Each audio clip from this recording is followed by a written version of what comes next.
Good morning students. तो आज हम लोग जो है some basic concept in chemistry का लास्ट लेक्चर शुरू करते हैं। ठीक है, हम लोगों ने मोल कॉन्सेप्ट पढ़ लिया। मोल कॉन्सेप्ट का स्टाइकोमेट्रिक जो इक्वेशंस थी उससे जो क्वेश्चन थे वो भी हम लोग पढ़ चुके हैं। आज हम लोग जो है लास्ट टॉपिक पढ़ रहे हैं चैप्टर का। सोल्यूशन वाला पार्ट आपका ठाकुर सर ने करा दिया है। आज हम लोग जो लास्ट टॉपिक पढ़ रहे हैं दैट इज लिमिटिंग रिएजेंट। ठीक है, अब देखिए लिमिटिंग रिएजेंट बोल लें या फिर इसको हम लोग लिमिटिंग रिएक्टेंट बोल लें, एक ही बात होती है। लिमिटिंग रिएजेंट बोल लें या फिर क्या लिमिटिंग रिएक्टेंट बोल लें, दोनों एक ही बात है, दोनों में कोई डिफरेंस नहीं है। ठीक है, अब हम लोग बात करें कि देखिए रिएक्शन में एक मान लीजिए दो रिएक्टेंट है, एक ए एक बी। ठीक है, ए प्लस बी जो है वो आपको प्रोडक्ट दे देगा। मैं क्या कह रहा हूं कि रिएक्शन में दो रिएक्टेंट है, ए और एक बी।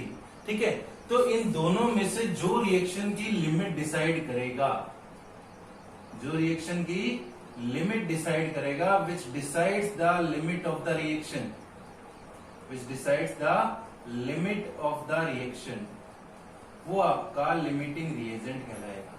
ठीक है, आप लोगों को ये पता है कि रिएक्टेंट मॉलिक्यूल्स एक दूसरे के साथ रिएक्ट करके प्रोडक्ट की फॉर्मेशन करवाते हैं। अब कहता है कि मान लीजिए दो रिएक्टेंट बोले मैंने ए और एक बी। ठीक है, अब इन दोनों में से वो रिएक्टेंट जो रिएक्शन की लिमिट डिसाइड करेगा, मतलब कि भैया जो पहले खत्म हो जाएगा। देखिए रिएक्शन तो तब होगी ना जब ए और बी दोनों प्रेजेंट होंगे। मान लीजिए ए बीच में खत्म हो गया तो रिएक्शन आगे कैसे होगी। ठीक है, तो वो रिएक्टेंट जो रिएक्शन की क्या करता है, लिमिट डिसाइड करता है। हम लोग क्या बोले कि पहली बात कि the reactant which decides the,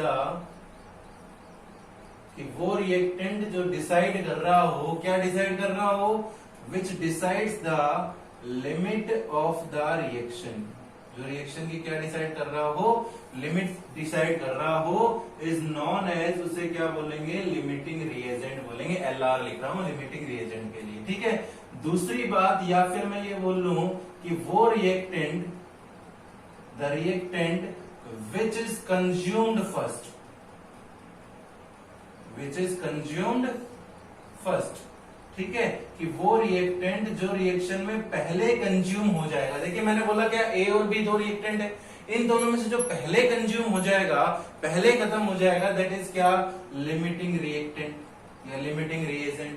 कि वो रिएक्टेंट जो कंज्यूम्ड हो जाए पहले, उसे लिमिटिंग रिएजेंट कहते हैं। या फिर हम लोग बोले कि वो reactant, the reactant which is present in lesser amount, जो रिएक्टेंट रिएक्शन में लेसर अमाउंट में प्रेजेंट हो, उसे हम लोग लिमिटिंग रिएजेंट कहते हैं। ठीक, अब कहता है मान लीजिए मैं कहता हूं कि इस रिएक्शन में ए जो है, इस रिएक्शन में ए जो है वो कैसा है, लिमिटिंग रिएजेंट है, मैं मान लेता हूं ये बात। तो बी जो है वो क्या होगा कि भैया ए तो खत्म हो गया लेकिन बी बच गया, तो बी जो है वो कैसा कहलाएगा, एक्सेस रिएक्टेंट कहलाएगा। क्या कहलाएगा, एक्सेस रिएक्टेंट। ठीक है, मतलब जो हम लोग बोले कि वो रिएक्टेंट जो रिमेन्स अनरिएक्टेड, मतलब जो बच जाए, जिसने रिएक्शन नहीं करी, कि the reactant which remains left unreacted, मतलब वो रिएक्टेंट जो बच जाए, ठीक है, उसे हम लोग कहेंगे क्या, excess reactant, is known as excess reactant. ठीक है, समझ रहे ना बेटा कि वो रिएक्टेंट जो रिएक्शन की लिमिट डिसाइड कर देगा, या वो रिएक्टेंट जो पहले रिएक्शन में कंज्यूम हो जाएगा, उसे हम लोग लिमिटिंग रिएक्टेंट कहेंगे। या फिर हम लोग बोलेंगे वो रिएक्टेंट जो रिएक्शन में लेसर अमाउंट में प्रेजेंट है, उसे हम लोग लिमिटिंग रिएक्टेंट कहेंगे। तो दूसरा रिएक्टेंट जो बच गया उसे हम लोग क्या बोलेंगे, दैट इज एक्सेस रिएक्टेंट बोलेंगे। क्या बोलेंगे इसे, एक्सेस रिएक्टेंट। ठीक है, एक करके देखते हैं, एग्जाम्पल लेके देखते हैं। अब एग्जाम्पल लेने से पहले मैं एक बात करता हूं, क्या कि भैया देखिए जो लिमिटिंग रिएक्टेंट होगा, the limiting reactant decides the extent of the reaction. Extent of the reaction का मतलब कि लिमिटिंग रिएक्टेंट डिसाइड करेगा कि रिएक्शन कब तक होगी। क्यों? क्योंकि मैंने कहा देखिए, आपने भी बोला A प्लस बी, ठीक है, अगर इन दोनों में से A लिमिटिंग रिएक्टेंट था तो A खत्म हो गया तो रिएक्शन किसके साथ होगी? किसी के साथ नहीं होगी। तो लिमिटिंग रिएक्टेंट जो है वो डिसाइड करेगा कि एक्सटेंट ऑफ रिएक्शन मतलब रिएक्शन कहां तक होगी। दूसरी बात हम लोग बोले कि the limiting reactant gives the maximum amount of product that can B form. कि जो लिमिटिंग रिएक्टेंट है वो हम लोगों को बताएगा, क्या बताएगा? कि प्रोडक्ट मैक्सिमम कितना बनेगा। मैं फिर बोल रहा हूं कि लिमिटिंग रिएक्टेंट जब तक होगा तभी तक रिएक्शन हो रही है। जैसे ही लिमिटिंग रिएक्टेंट कंज्यूम हो जाएगा वैसे ही रिएक्शन बंद हो जाएगी। जैसे ए लिमिटिंग रिएक्टेंट था, मान लीजिए अगर ए खत्म हो गया तो रिएक्शन वहीं पर खत्म हो जाएगी। तो ए बताएगा कि कितना मैक्सिमम प्रोडक्ट बन सकता है। अब कहता है हर एक रिएक्शन में लिमिटिंग रिएक्टेंट हो, ऐसा जरूरी नहीं है। कई बार एक बार पेपर में पूछा गया था कि भैया फाइंड आउट बात बताइए कि उस रिएक्शन में लिमिटिंग रिएक्टेंट है भी या नहीं भी। ठीक है, तो सबसे पहले हम लोगों को ये फाइंड आउट करना आना चाहिए कि जो गिवन इक्वेशन है, जो गिवन रिएक्शन है, उसमें लिमिटिंग रिएक्टेंट है या लिमिटिंग रिएक्टेंट नहीं है। ठीक है, क्या बोल रहा हूं कि हम लोगों को सबसे पहले फाइंड आउट करना आना चाहिए कि जो गिवन रिएक्शन है उसमें लिमिटिंग रिएक्टेंट है या लिमिटिंग रिएक्टेंट नहीं है। लास्ट टाइम जब हम लोग स्टोइकियोमेट्रिक का कॉन्सेप्ट पढ़ रहे थे उसमें हमने स्टोइकियोमेट्रिक के क्वेश्चन किए थे। मैंने कहा यूनिटरी सिस्टम पे हम लोग नहीं जाएंगे। ठीक है, यूनिटरी सिस्टम आपकी बुक में दे रखा, आप आराम से पढ़ लेना उसको, मुझे कोई दिक्कत नहीं है। यूनिटरी सिस्टम पे मैं नहीं जा रहा हूं, मैं मोल कॉन्सेप्ट को लेकर चल रहा हूं, मोल कॉन्सेप्ट को यहाँ पे ले रहा हूं। ठीक है, तो मैं क्या बोल रहा हूं कि जो भी रिएक्टेंट है, मान लीजिए ए रिएक्टेंट और बी रिएक्टेंट, दोनों का मोल्स अपॉन स्टोइकियोमेट्रिक कोएफिशिएंट निकालेंगे। क्या निकालेंगे? Moles upon stoichiometric coefficient. जिसका मोल्स ऑफ स्टोइकियोमेट्रिक कोएफिशिएंट कम हो, जिसका मोल्स अपॉन स्टोइकियोमेट्रिक कोएफिशिएंट कम हो, दैट इज लिमिटिंग रिएक्टेंट। वो क्या होगा? लिमिटिंग रिएक्टेंट होगा। ठीक है, अब कहते हैं अगर दोनों कोएफिशिएंट बराबर आ जाए तो अगर मोल्स अपॉन स्टोइकियोमेट्रिक कोएफिशिएंट दोनों का अगर बराबर आ गया तो इसका मतलब क्या कि उस रिएक्शन में कोई भी लिमिटिंग रिएक्टेंट नहीं होगा। ठीक है, फिर बोल रहा हूं कि मोल्स अपॉन क्या निकालना है? Stoichiometric coefficient. मैं आप लोगों की हेल्प के लिए एक बार लिख देता हूं, एक बार रब करता हूं इसको। अब देखिए, सबसे पहला आज का पॉइंट मैंने क्या बोला कि लिमिटिंग रिएक्टेंट से रिलेटेड कोई भी क्वेश्चन आपके पास आए, ठीक है, तो क्वेश्चन सोल्व करते टाइम आपको सबसे पहले क्या चेक करना है? क्वेश्चन सोल्व करते टाइम, हिंदी में लिख रहा हूं, क्वेश्चन सॉल्व करते टाइम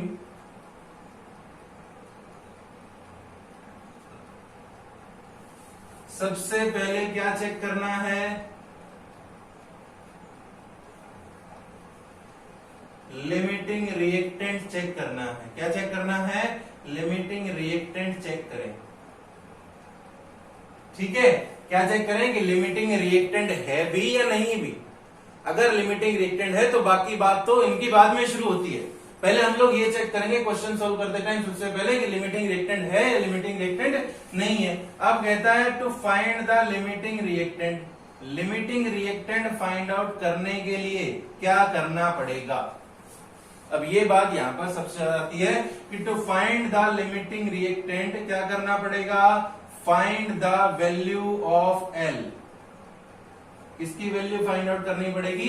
एल। मैं इसको एक नाम दे रहा हूं अपनी तरफ से, एल। एल की वैल्यू फाइंड आउट कीजिए। एल मतलब हम लोग लोअर बोल देते हैं। ठीक है, तो मैं क्या बोल रहा हूं? To find the limiting reactant सबसे पहले क्या फाइंड आउट करना पड़ेगा? L R. एक बात बोल देता हूं बेटा जी बीच में कि ये टॉपिक आपकी बुक में बिल्कुल अलग दिया गया होगा, एग्जाम्पल से बिल्कुल अलग तरीके से किए गए होंगे। हम लोग उसी कॉन्सेप्ट को आगे बढ़ा रहे हैं जो हम लोगों ने मोल कॉन्सेप्ट में पढ़ा था। जो लास्ट वीडियो में हमने स्टोइकियोमेट्री के लिए पढ़ा था कि मोल्स अपॉन स्टोइकियोमेट्रिक, उसी कॉन्सेप्ट को आगे बढ़ा रहे हैं कि to find the value of L हम लोग क्या फाइंड आउट करेंगे? क्या कि मोल्स अपॉन स्टोइकियोमेट्रिक। ठीक है, कि जिस भी रिएक्टेंट के लिए लिख रहे हो उसका क्या निकालो? Number of moles upon stoichiometric coefficient. जिसका एल की वैल्यू कम होगी द रिएक्टेंट which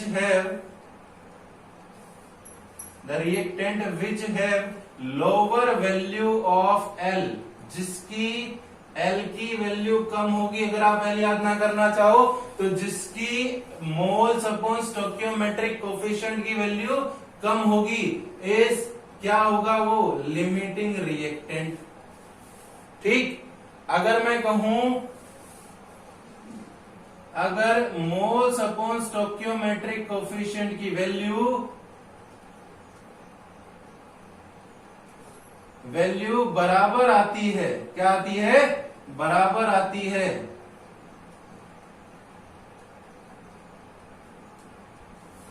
तो लिमिटिंग रिएक्टेंट नहीं होगा।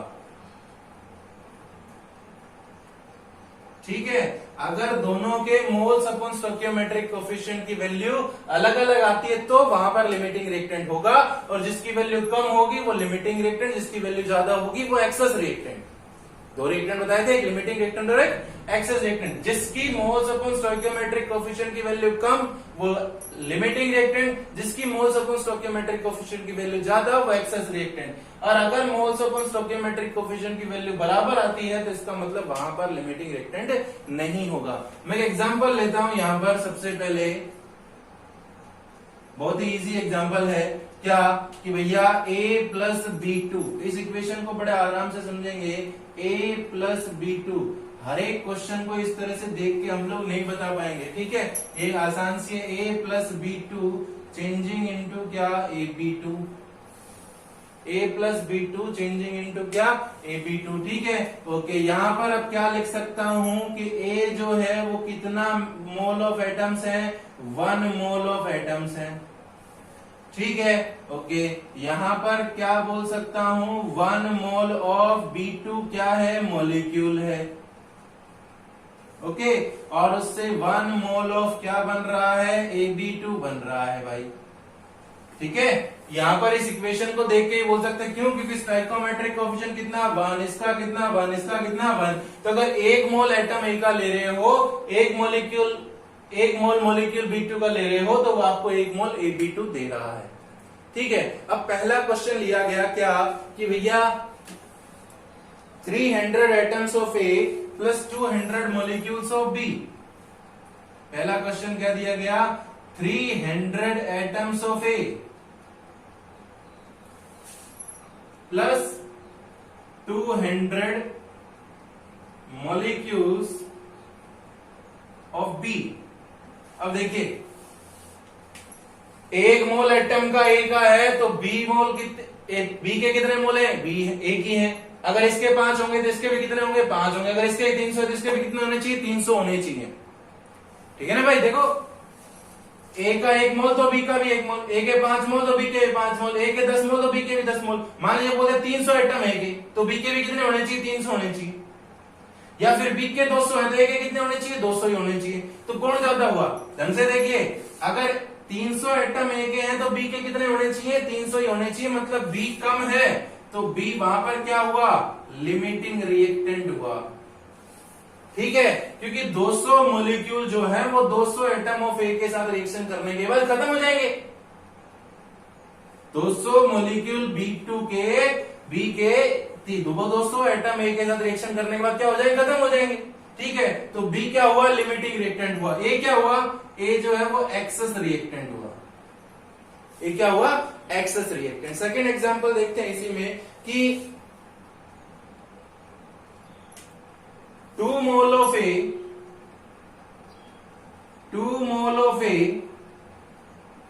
Plus 3 mole of B।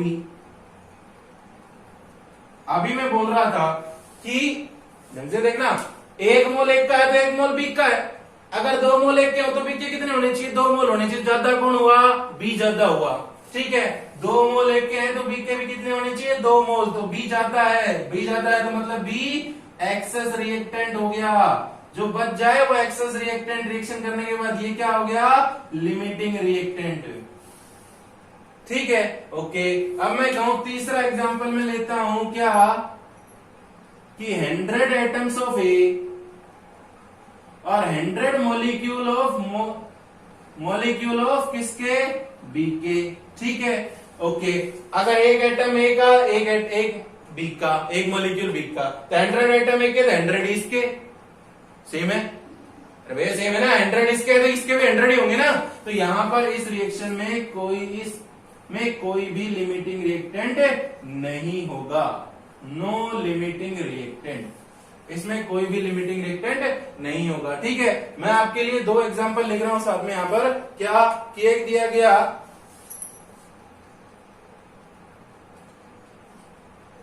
5 mole of A plus 2.5 mole of B, ठीक है, 5 mole of A plus 2.5 mole of B2, okay. तो आपसे कहा गया कि कौन सा लिमिटिंग रिएक्टेंट होगा। चौथा, 5वां क्वेश्चन क्या दिया गया, एक तो ये क्वेश्चन आपको करना है। 5वां क्वेश्चन दिया गया कि 2.5 मोल ऑफ ए, ठीक है, प्लस 5 मोल ऑफ B2। अब यहां पर बताना है कि कौन सा लिमिटिंग रिएक्टेंट होगा। तो ये 2 क्वेश्चन है, आप इनमें दोनों में बताइए कि कौन सा लिमिटिंग रिएक्टेंट होगा। अगर ये दोनों आप बता पाएंगे तो बड़े आराम से आप लिमिटिंग रिएक्टेंट थोड़ा बहुत समझ गए। क्या, देखिए पहला देखते हैं। पहले में क्या था, 300 एटम ए के, तो बी के भी कितने होने चाहिए थे, 300 होने चाहिए थे बेटा। तो बी के लेकिन है कितने, 200 हैं, ठीक है। तो मतलब 200 के बाद खत्म हो जाएगा, तो बी क्या हुआ, लिमिटिंग रिएक्टेंट। ये जो है वो क्या हो गया, एक्सेस रिएक्टेंट। सेकंड एग्जांपल लिया, 2 मोल एक के हैं, तो बी के भी कितने होने चाहिए थे, 2 मोल के साथ ही रिएक्शन करता, तो ए क्या हो गया, लिमिटिंग रिएक्टेंट, बी क्या हो गया, एक्सेस रिएक्टेंट। 100 एटम ए के थे, 100 मॉलिक्यूल बी के, एक ही है, तो इसका मतलब यहां पर कोई भी लिमिटिंग रिएक्टेंट नहीं होगा। चौथा एग्जांपल और 5वां एग्जांपल आपको खुद करने हैं, ठीक है। आगे चलते हैं, अगला एग्जांपल लेके। ओके बेटा, सेकंड क्वेश्चन देखते हैं। देखिए सारे क्वेश्चन इसी तरीके से होंगे जिस तरीके से इस क्वेश्चन में कर रहे हैं, एक भी क्वेश्चन कुछ अलग तरीके से नहीं आएगा लिमिटिंग रिएक्टेंट में, ठीक है। लिमिटिंग रिएक्टेंट के सारे क्वेश्चन अगर आप इस कॉन्सेप्ट को ढंग से समझ लेते हैं तो सारे क्वेश्चन हो जाएंगे आपसे बिल्कुल आराम से। कॉन्सेप्ट पे जाना कैसे करना है, ठीक है। मैं दोनों तरीके करवा दूंगा, जो आपकी बुक में जो रखा है वो भी और ये तरीका भी, ठीक है। पहले देख लेना, 50 kilogram of nitrogen and 10 kilogram of hydrogen. 50 kilogram nitrogen and 10 kilogram of hydrogen are mixed to produce ammonia। 50 kilogram nitrogen और 10 किलोग्राम हाइड्रोजन जो है, अगर उन दोनों को मिक्स किया जाए तो क्या बनता है, अमोनिया बनता है। क्या बनता है भाई, अमोनिया। इक्वेशन बैलेंस करेंगे, N2 plus 3H2 changing into 2NH3, ठीक है, ओके। अब उसके बाद कह रहे कैलकुलेट द अमोनिया फॉर्म, मतलब मास ऑफ अमोनिया निकालना है कि अमोनिया कितना बनेगा, ओके जी, ठीक है। और क्या चीज फाइंड आउट करनी है, identify the limiting reactant. Limiting reagent या लिमिटिंग रिएक्टेंट भी आपको फाइंड आउट करना है, okay.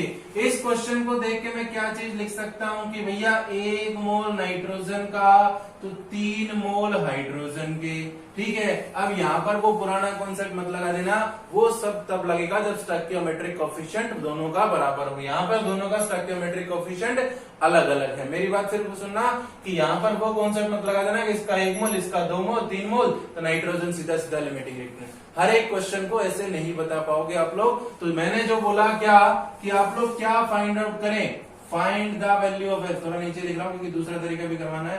Find the value of L, L की वैल्यू फाइंड आउट करें लिमिटिंग रिएक्टेंट फाइंड आउट करने के लिए, ओके। एल फॉर नाइट्रोजन कैसे निकालते थे, मैंने कहा था कैसे निकालोगे कि मोल्स, किसके मोल, नाइट्रोजन के लिख रहा हूं, तो मोल्स ऑफ नाइट्रोजन अपॉन उसका क्या, स्टोइकियोमेट्रिक कोएफिशिएंट, ठीक है, ओके। मोल्स ऑफ नाइट्रोजन कितना हो गया बोलो, moles of nitrogen given mass upon क्या, ग्राम मोलिकुलर मास इनटू क्या, स्टोइकियोमेट्रिक कोएफिशिएंट, ठीक है, ओके। गिवन मास कितना दिया गया, 50 किलोग्राम, मतलब 50,000 ग्राम, डिवाइडेड बाय नाइट्रोजन का ग्राम मोलिकुलर मास कितना, 28 ग्राम, इनटू स्टोइकियोमेट्रिक कोएफिशिएंट कितना है, 1। तो ये कितना आ जाएगा, ये आ जाएगा 1785.71 ग्राम, ठीक है, सॉरी ग्राम नहीं, 1785.71 आ जाएगा, ओके। अब निकालते हैं साथ में L4 हाइड्रोजन, किसके लिए निकालते हैं, L4 हाइड्रोजन। तो क्या बोलेंगे कि मोल्स ऑफ किसके, हाइड्रोजन के, अपॉन क्या उसका क्या, स्टोइकोमेट्रिक कोफिशिएंट। पीछे वाले लास्ट लेक्चर में भी क्वेश्चन ऐसे ही करते थे ना कि मोल्स अपॉन स्टोइकोमेट्रिक, तो कैसे निकालेंगे, गिवन मास अपॉन क्या, ग्राम मोलिकुलर मास इनटू उसका स्टोइकोमेट्रिक कोफिशिएंट। क्या हो गया भैया, गिवन मास कितना है 10,000 डिवाइडेड बाय स्टोइकोमेट्रिक कोफिशिएंट कितना 3 इनटू हाइड्रोजन का कितना 2, तो 10,000 डिवाइड बाय 6 कितना आ जाएगा 1666.66। ओके, उसके बाद आपने स्टार्टिंग में एक चीज लिखी थी, क्या लिखी थी कि जिसकी एल की वैल्यू कम होगी, देखिए दोनों का एल सेम आया, नहीं आया, मतलब इस रिएक्शन में लिमिटिंग रिएक्टेंट होगा। उसके बाद जिसकी एल की वैल्यू कम होगी वो लिमिटिंग रिएक्टेंट डिसाइड करेगा। ठीक है, किसकी एल की वैल्यू कम है, हाइड्रोजन की। सो हाइड्रोजन इज क्या हो गया, लिमिटिंग रिएजेंट हो गया। हाइड्रोजन क्या हो गया, लिमिटिंग रिएजेंट हो गया। क्यों, क्योंकि उसकी एल की वैल्यू कम है। ठीक है, आप अगर क्वेश्चन देखते तो आप बोल देते कि नाइट्रोजन का एक मोल है, नाइट्रोजन कम है, तो नाइट्रोजन लिमिटिंग रिएक्टेंट, लेकिन आया क्या, आया कौन, हाइड्रोजन। ठीक है, तो हम लोग क्या बोल रहे हैं, सो हाइड्रोजन इज क्या हो गया, लिमिटिंग रिएजेंट। ओके, अब देखिए अगले क्वेश्चन पे आते हैं। मैंने एक चीज लिखी थी क्या, कि जो लिमिटिंग रिएजेंट होगा वो डिसाइड करेगा कि प्रोडक्ट कितना बनेगा। ओके ठीक है, अब बात कर लेते हैं। अब बात किस किस की हो गई, नाइट्रोजन डिसाइड करेगा कि अमोनिया कितना बनेगा। ठीक, ओके, तो मैं लिख दूं क्या, जो स्टोइकोमेट्रिक में करते थे पीछे वाले में क्वेश्चन में, क्या कि moles of nitrogen upon stoichiometric coefficient equal two moles of किसका, अमोनिया का, NH3 का, अपॉन उसका क्या, स्टोइकोमेट्रिक कोफिशिएंट। ठीक है जी, मोल्स ऑफ नाइट्रोजन के लिए फॉर्मूला वही क्या, गिवन मास कितना है 50,000, सॉरी मोल्स ऑफ किसके, हाइड्रोजन के, गलत बोल गया मैं। Hydrogen is limiting reactant, so hydrogen is decide the amount of ammonia form. ठीक है, गलत बोल गए, मोल्स ऑफ हाइड्रोजन तो कितना है, गिवन मास कितना है 10,000, सॉरी बेटा 10,000 डिवाइडेड बाय स्टोइकोमेट्रिक कोफिशिएंट कितना 3 इनटू कितना 2, अभी पीछे किया। Okay, equal to mass, moles of ammonia, mass of ammonia divided by stoichiometric coefficient कितना 2 इनटू ग्राम मोलिकुलर मास कितना होता है 17। ठीक है, तो यहां से मास ऑफ अमोनिया आप लोग निकाल सकते हो। तो मास ऑफ अमोनिया कितना हो गया 10,000 इंटू कितना 34 डिवाइडेड बाय कितना 6, ये कितना आ जाएगा, ये आ जाएगा 566.66 ग्राम, यानी कि 56.66 किलोग्राम। ठीक है, ये आपका आंसर हो जाएगा स्टोइकोमेट्रिक कोफिशिएंट के हिसाब से, जो हम लोग करते हैं कॉन्सेप्ट, जो हम लोग कॉन्सेप्ट पढ़ रहे हैं, पिछले लेक्चर में पढ़ा था और इस लेक्चर में भी पढ़ रहे हैं। ठीक है, अब इसी क्वेश्चन को हम लोग दूसरे तरीके से करना चाहेंगे, एक यूनिटरी सिस्टम से। ओके, अब दूसरा तरीका देखते हैं, that is unitary system. Unitary system में क्या कहता है कि देखिए 1 मोल मतलब कितना, नाइट्रोजन कितना हो गया 14 इंटू 2, दैट इज कितना 28 ग्राम। ठीक है, ये कितना हुआ 3 इंटू 2, दैट इज कितना 6 ग्राम। ठीक है, ये कितना हुआ 2 इंटू 17, दैट इज कितना 34 ग्राम। ओके जी, ठीक है। अब पूछ रहा है कि भैया इस क्वेश्चन में आप लोग मेरे को ये बताइए कि लिमिटिंग रिएक्टेंट क्या होगा। तो आप यहाँ पर देख सकते हैं कि 28 ग्राम नाइट्रोजन है, तो हाइड्रोजन कितनी 6 ग्राम, लेकिन नाइट्रोजन दे रखी कितनी 50 किलोग्राम। ठीक है, तो किसी एक को ले सकते हो। तो 20 ग्राम 8 ग्राम नाइट्रोजन रिएक्ट्स विद कितना hydrogen 6 gram. 1 gram nitrogen reacts with 6 by कितना 28, कितने में पूछ रहा है 50,000 ग्राम में, 50,000 ग्राम में। तो सॉल्व कीजिए, कितना आएगा ये आएगा 10714.28 ग्राम। ठीक है, 10714.28 ग्राम। अब मेरी बात सुनना ढंग से, आपको 50,000 ग्राम नाइट्रोजन को हाइड्रोजन के साथ रिएक्शन करने के लिए हाइड्रोजन कितना चाहिए? 107114.28 ग्राम, मतलब 10.71 किलोग्राम। कितना चाहिए? 10.71 किलोग्राम चाहिए। बट हाइड्रोजन तो कितना दिया गया है? But hydrogen is 10 kilogram given, लेकिन हाइड्रोजन कितना गिवन है? 10 किलोग्राम गिवन है, मतलब कम दे रखा है। हम लोगों को चाहिए कितना? 10.71 चाहिए, हम लोगों को दे कितना रखा है? 10 किलोग्राम। सो हाइड्रोजन क्या हो गया? लिमिटिंग रिएक्टेंट हो गया। हाइड्रोजन क्या हो गया? Limiting reactant. क्यों? क्योंकि मेरे को चाहिए ज्यादा और मेरे को दे रखा है कम, तो हाइड्रोजन इज क्या हो गया? Limiting reactant. ठीक है, ओके। अब आपने लिमिटिंग रिएक्टेंट फाइंड आउट कर लिया, उसके बाद आपको फाइंड आउट करना था कि अमोनिया कितना बनेगा। ठीक, तो अमोनिया कितना बनेगा कौन बताएगा? हाइड्रोजन बताएगा। तो इक्वेशन को देख के मैं बोल सकता हूं कि 6 ग्राम हाइड्रोजन प्रोड्यूस अमोनिया कितना दे रहा है? बोलो 34 ग्राम। ठीक है, 1 ग्राम कितना देगा? 34 बाई कितना? 6। कितने में पूछ रहा है? 10,000 है आपके पास, तो 10,000 हाइड्रोजन कितना देगा? सॉल्व कर लेना, वही कैलकुलेशन आएगी 56.66 किलोग्राम।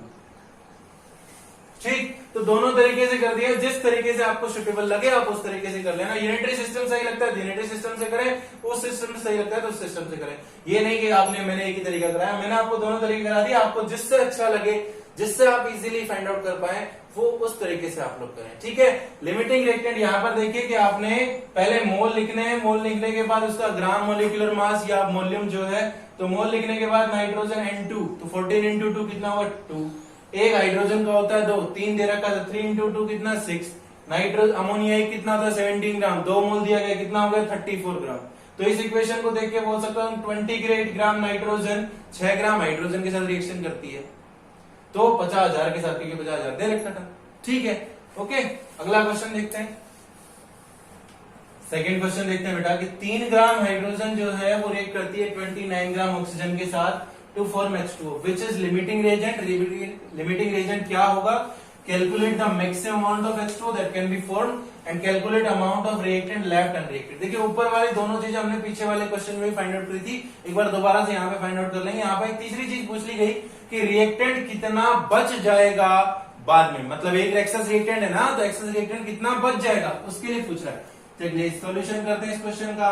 क्या कह रहा है कि हाइड्रोजन और ऑक्सीजन एक दूसरे के साथ रिएक्शन करके आपको क्या दे रहे हैं बेटा? H2O। इक्वेशन बैलेंस करें, 2 ऑक्सीजन है तो कितना? 2, तो 2H2। इक्वेशन बैलेंस हो गई। मेरे हिसाब से हीट एंड ट्रायल मेथड से इक्वेशन बैलेंसिंग करनी आपको आती है। ओके, ये कितना मोल हो गया? 2 मोल। मैं यूनिटरी सिस्टम से इस क्वेश्चन को करा रहा हूं। ये कितना मोल हो गया? 1 मोल। अगर किसी को मोल सर्कल स्टोइकियोमेट्रिक कोएफिशिएंट वाला देखना हो तो वो ये दोनों ही मेथड आपके पास जो पीडीएफ मिलेगी डिस्क्रिप्शन में उसमें कर रखे हैं। आपको जिस मेथड से चेक करना अपना उस मेथड से चेक कर लेना। ठीक है, ये कितना मोल दिया गया? 2 मोल। ओके जी, यहां पर लिख सकता हूं 2 into 2 कितना हो गया? 4 ग्राम। ओके, ऑक्सीजन कितना हो गया? 32 ग्राम। क्यों? क्योंकि एक ऑक्सीजन कितना? 16, तो O2 है तो 32। ये कितना हो गया? 2 into H2O कितना होता है? 18, दैट इज कितना? 36 ग्राम। ठीक, ओके। अब इस क्वेश्चन को देखकर मैं क्या बोल सकता हूं? देखिए किसी भी एक को उठा लीजिए। 4 gram hydrogen reacts with 32 gram oxygen. Hydrogen कितना गिवन है? 3 ग्राम हाइड्रोजन है, तो 4 ग्राम हाइड्रोजन रिएक्शन करता है विद O2 कितना? 32 ग्राम। मैंने क्या किया? मैंने जो इक्वेशन में वैल्यूज दी गई थी उसी को लिखा। भाई यहां से बोल रहे थे, यहां पे लिख दिया। 1 ग्राम हाइड्रोजन रिएक्शन करेगा 32 डिवाइड बाय कितना? 4। कितना हाइड्रोजन दिया गया है? 3 ग्राम दिया गया है, इनटू में 3। सॉल्व करोगे तो कितना आएगा? 24 ग्राम आएगा। मतलब 3 ग्राम हाइड्रोजन के साथ रिएक्शन करने के लिए आपको हाइड्रोजन कितना चाहिए? 24 चाहिए। बट 3 ग्राम हाइड्रोजन के साथ रिएक्शन करने के लिए ऑक्सीजन कितना चाहिए? 24 ग्राम चाहिए। बट ऑक्सीजन दे कितना रखा है? 29 ग्राम। ज्यादा दे रखा है कम दे रखा है? ज्यादा दे रखा है। सो बट ऑक्सीजन जो है is 29 gram given, 29 gram given है। हम लोगों को चाहिए तो 24 ग्राम ही है, which is present in excess, जो कि किस में प्रेजेंट है, एक्सेस में प्रेजेंट है। ठीक है, सो ऑक्सीजन तो हो नहीं सकता लिमिटिंग रिएक्टेंट, क्योंकि वो एक्सेस में है, वो एक्सेस रिएक्टेंट हो गया। दूसरा कौन सा बच गया, सो हाइड्रोजन इज क्या, limiting reactant. So hydrogen is क्या, लिमिटिंग रिएक्टेंट, इसलिए हाइड्रोजन जो है वो क्या होगा, लिमिटिंग रिएक्टेंट होगा। अब दूसरा क्वेश्चन ये पूछा गया, हाइड्रोजन लिमिटिंग रिएक्टेंट हो गया, ठीक है जी। दूसरा क्वेश्चन पूछा गया, calculate the maximum amount of H2O that can be formed, कितना अमाउंट H2O का बनेगा। तो इक्वेशन को देख के क्या बोल सकता हूं कि 4 ग्राम हाइड्रोजन गिव्स H2O कितना, 36 ग्राम। 1 ग्राम हाइड्रोजन गिव्स H2O 36/4, कितना, 3 ग्राम हाइड्रोजन दे रखा है, कितना, 36/4 इंटू कितना 3, कितना आ जाएगा, 27 ग्राम H2O मिल जाएगा। कितना H2O मिल जाएगा, 27 ग्राम। दोनों क्वेश्चन हो गए। पहले आपने क्या किया कि 4 ग्राम हाइड्रोजन 32 ग्राम ऑक्सीजन के साथ रिएक्शन कर सकता था, तो 3 ग्राम हाइड्रोजन। अब कई बार कह देते हैं कि सर जी आपने यही क्यों लिखा 4 ग्राम हाइड्रोजन 32 ग्राम ऑक्सीजन, आप ऐसे भी तो लिख सकते थे कि 32 gram oxygen reacts with hydrogen, कितना, 4 ग्राम। 1 ग्राम ऑक्सीजन रिएक्ट्स विद, तो 4/32। ठीक है, आप बताइए कितनी ग्राम ऑक्सीजन दे रखी है, 29 ग्राम। तो निकालिए 29 ग्राम के लिए कितना आएगा। ओके, तो बेटा ये कितना है, ये है 3.625 ग्राम। अब देखिए हाइड्रोजन आपको 29 ग्राम ऑक्सीजन के साथ अगर रिएक्शन करानी है तो 3.625 ग्राम चाहिए, बट हाइड्रोजन दे कितना रखा है, 3 ग्राम कम दे रखा है, तो मतलब हाइड्रोजन क्या हो गया, लिमिटिंग रिएक्टेंट हो गया। तो दोनों तरीके से कर सकते हैं, जिस तरीके से आपको अच्छा लगे, चाहे आप 4 ग्राम हाइड्रोजन लिखें, चाहे 32 ग्राम ऑक्सीजन लिखें। जो एक्सेस में दिया होगा वो एक्सेस रिएक्टेंट, जो कम अमाउंट में गिवन होगा वो लिमिटिंग रिएक्टेंट। यहां पर मैंने देखा मेरे को चाहिए था 3.625, लेकिन दे रखा था सिर्फ 3 ग्राम, तो ये लिमिटिंग रिएक्टेंट हो गया। यहां पर देखा मेरे को चाहिए था 24 ग्राम, लेकिन दे रखा था कितना, 29 ग्राम, तो वो एक्सेस रिएक्टेंट हो गया। ठीक है, तीसरा क्वेश्चन है कि amount of reactant left unreacted, amount of reactant left unreacted. ठीक है, अब पहली बात तो भैया कौन सा रिएक्टेंट बचेगा, कौन सा बचेगा, ऑक्सीजन बचेगा ना, क्यों, क्योंकि हाइड्रोजन तो लिमिटिंग रिएक्टेंट है, ऑक्सीजन एक्सेस रिएक्टेंट है। कितना ऑक्सीजन है, 29 ग्राम है। कितना यूज हुआ, पहले ही कर लिया जी, 24 ग्राम यूज होता है, अगर 3 ग्राम लेते हो तो कितना बच गया, 5 ग्राम बच गया। ठीक है, सिंपल सा क्वेश्चन था कि amount of reactant left unreacted. देखिए बहुत आसान क्वेश्चन है, बशर्ते कि अगर आप एक बार या 2 बार वीडियो देखेंगे तो आप लोगों को कोई भी नोट करने की भी जरूरत नहीं पड़ेगी, आप लोग आराम से इन क्वेश्चन को कर पाएंगे। ठीक है, अगला क्वेश्चन करते हैं एक बार। तो आज का लास्ट क्वेश्चन देखते हैं बेटा कि 1 litre of oxygen at STP is made to react with 3 litre of carbon monoxide, कि कार्बन मोनोऑक्साइड मतलब CO रिएक्शन कर रही है O2 के साथ, क्या बन रहा है, calculate the mass of each substance form after the. तो कार्बन मोनोऑक्साइड अगर ऑक्सीजन के साथ रिएक्शन करेंगे तो क्या बनेगा, CO2। ठीक है, इक्वेशन बैलेंस करेंगे तो क्या हो गया, 2CO + O2 changing into 2CO2, equation balance है आपकी। ठीक है, उसके बाद मैं कहूं कि यहां पर मैं लिख सकता हूं कितना, 2 मोल, ये कितना मोल, 1 मोल, ये कितना मोल, 2 मोल। ठीक है, ओके जी। आगे क्या लिख सकता हूं, 2 इंटू में कार्बन कितना 12, ऑक्सीजन कितना 16, ये कितना 32 ग्राम, ये कितना 2 इंटू 44, कितना आ गया 88 ग्राम, ये कितना हो जाएगा बोलो 56 ग्राम।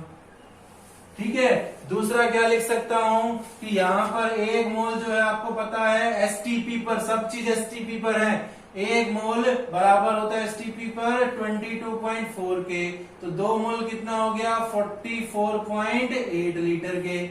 ये 1 ही मोल है तो कितना हुआ 22.4 लीटर। यहां पर मैं लिख सकता हूं ये कितना litre 2 into 22.4 that is 44.8 litre at STP. STP पर ही क्वेश्चन में गिवन है। क्वेश्चन फाइंड आउट करना है, calculate the mass of each substance formed after the reaction. तो एक ही बन रहा है CO2 बन रहा है, लेकिन पहले हम लोग को क्या फाइंड आउट करना पड़ेगा लिमिटिंग रिएजेंट। तो इस क्वेश्चन करने के लिए मैं क्या बोल सकता हूं कि 44.8 लीटर CO रिएक्शन करता है ऑक्सीजन के साथ, तो 44.8 litre CO reacts with oxygen O2 कितना बेटा 22.4 litre. 1 litre CO reacts with O2 that is कितना 22.4 अपॉन कितना 44.8। अब ये देखो CO कितना दे रखा है, कितना दे रखा है 3 लीटर, तो कितना आ जाएगा दैट इज 1.5 लीटर।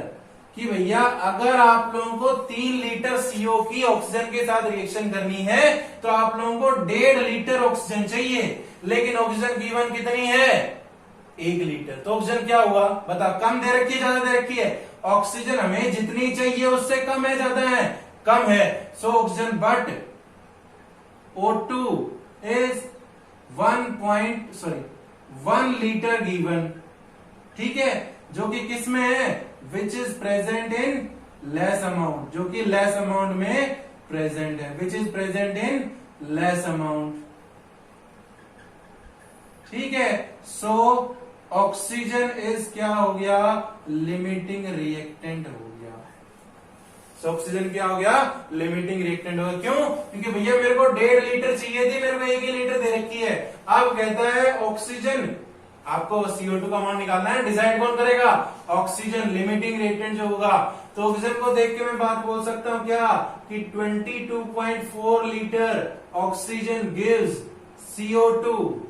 अब बात आती है ये लिखूं या ये लिखूं, तो देखिए मास पूछा है, कितना मास दे रहा है 88 ग्राम। 1 लीटर O2 कितना देता है 88 डिवाइड बाय 22.4, निकालो कितना आएगा, दैट इज कितना आएगा 3.928 ग्राम।